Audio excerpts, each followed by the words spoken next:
7 जनवरी 1938 का दिन। सुबह बस होने ही वाली थी। ठंड का मौसम था। पेरिस के दक्षिणी छोर पर सुनसान सड़क पर 3 लोग हंसते खिलखिलाते बातें करते हुए चले जा रहे थे। उनमें से एक थे महान लेखक सैमुअल बेकेट, जिनकी उम्र उस समय 31 बरस थी। उस समय वो अपने नॉवल मर्फी पे काम कर रहे थे। उनके साथ थे उनके 2 दोस्त, एलन और बेलिंडा डंकन। तीनों को बिल्कुल अंदाजा नहीं था कि जैसे ही वे मोड़ पर पहुंचेंगे, एक भयानक हादसा उनका इंतजार कर रहा होगा। बेकेट को नहीं पता था कि उनके साथ जो होने वाला है उससे उनके जीवन की फिलॉसफी को एक शेप मिलने वाला है। जैसे ही वे लोग मोड़ पे पहुंचे, नीम अंधेरे में से एक आदमी निकला और बेकेट से भिड़ गया। उस आदमी का नाम था प्रूडॉन, रॉबर्ट जूल्स प्रूडॉन। वो बेकेट से जबरदस्ती पैसे मांगने लगा। बेकेट ने उसे धक्का मारा और कहा, हटो परे, क्या है ये, दूर हो जाओ। इतने में प्रूडा नाम का वो आदमी बेकेट पे झपट पड़ा। उसने अपनी जेब से चाकू निकाला और बेकेट की छाती में घोंप दिया। किस्मत की बात थी कि ठंड का मौसम होने के कारण बेकेट ने मोटा ओवरकोट पहना था, जिसके कारण चाकू बेकेट के दिल तक नहीं पहुंचा, बल्कि मुड़कर थोड़ा तिरछा हो गया। दिल भी बच गया और फेफड़ा भी, लेकिन घाव गहरा था। सैमुअल बेकेट उसी समय सड़क पर गिर पड़े, लहूलुहान तड़पने लगे। उन्हें तुरंत पास के अस्पताल ले जाया गया। अखबारों में खबर छप गई। पेरिस के साहित्यिक हलकों में यह खबर आग की तरह फैल गई। तब तक बेकेट एक यंग राइटर के रूप में अपनी पहचान बना चुके थे और उन्होंने एक अच्छा खासा समय मॉडर्न लिटरेचर के शिखर पुरुष जेम्स जॉयस के साथ भी गुजारा था। इसके नाते भी उनकी एक अच्छी पहचान थी। जेम्स जॉयस लंबे समय तक सैमुअल बेकेट के गाइड की भूमिका निभा चुके थे। उन पर हमले की खबर जेम्स जॉयस तक भी पहुंची तो उन्होंने बेकेट के लिए अस्पताल में प्राइवेट रूम का इंतज़ाम करवाया और ये इंश्योर किया कि बेकेट को सबसे अच्छे तरीके का इलाज मिल सके।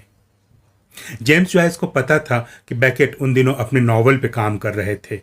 अस्पताल के अकेले कमरे में पड़े पड़े बेकेट कहीं डिप्रेस ना हो जाएं।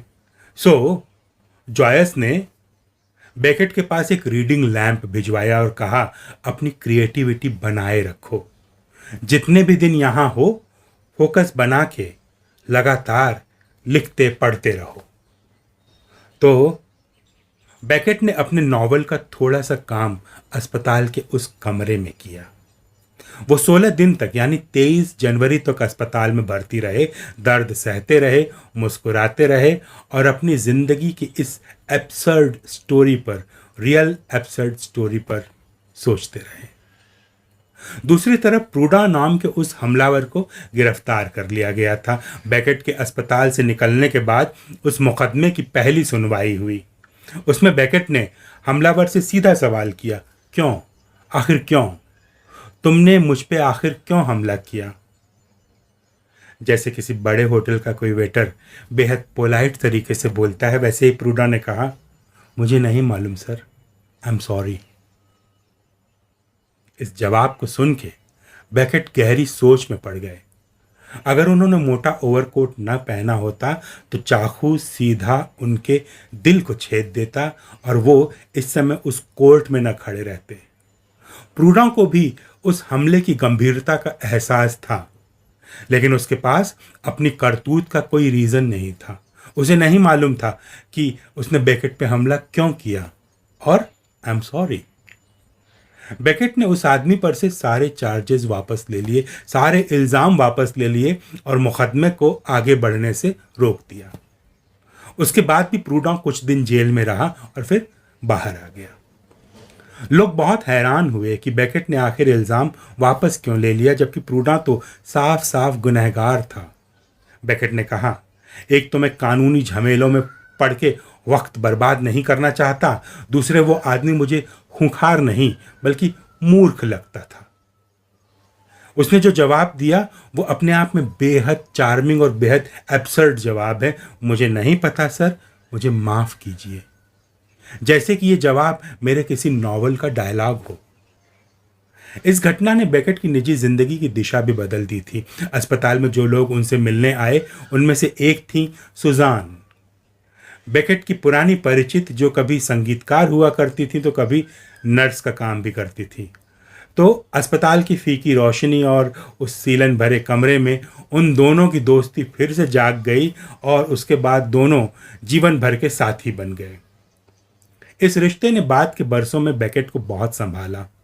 जंग के दिनों में संभाला, शोहरत के बोझ तले बीते दिनों में संभाला और बेकेट के कठिन अंतिम बरसों में भी संभाला।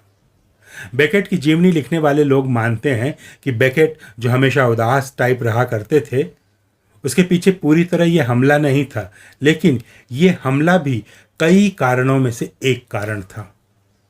एक अजीब संयोग और एक अजीब जवाब वाला हमला। बेकेट पे हुआ यह हमला सिर्फ एक निजी हादसा नहीं था, बल्कि ठीक उनकी लिखी कहानियों और नाटकों की तरह ही था। उनकी दुनिया में जिंदगी कभी सीधी या साफ वजहों से नहीं चलती। अचानक कुछ हो जाता है, बिना कारण हो जाता है, बस ऐसे ही हो जाता है। 1938 का वो हमला उन्हें बार बार याद दिलाता था कि कभी भी, किसी भी वक्त जिंदगी हमें बेवजह चोट पहुंचा सकती है। आलोचकों का कहना है कि इस वारदात से बेकेट की फिलॉसफी नहीं बनी थी, बल्कि वो तो पहले ही बन चुकी थी। इस वारदात ने उनकी फिलॉसफी को मजबूत बना दिया, उनकी सोच का एक जिंदा सबूत पेश कर दिया। बेकेट पहले से ही निरर्थकता और इंतजार के बारे में लिख रहे थे। इस घटना ने उन्हें दिखा दिया कि जिंदगी वाकई कितनी अनिश्चित होती है, कितनी बेवजह हो सकती है। उस दिन के बाद उनकी लिखी बातें महज कल्पना नहीं रहीं, बल्कि वो एक तरह से जिया हुआ अनुभव बन गईं। एक अजनबी का चाकू, बिना किसी कारण हुआ हमला, और फिर रीज़न मुझे नहीं मालूम सर, मुझे माफ़ कीजिए। एब्सर्ड। यही बेकेट का साहित्य है। अचानक हुई हिंसा और उस पर ब्रह्मांड का एक ठंडा जवाब कि जो कुछ हुआ उसके होने की कोई वजह नहीं थी।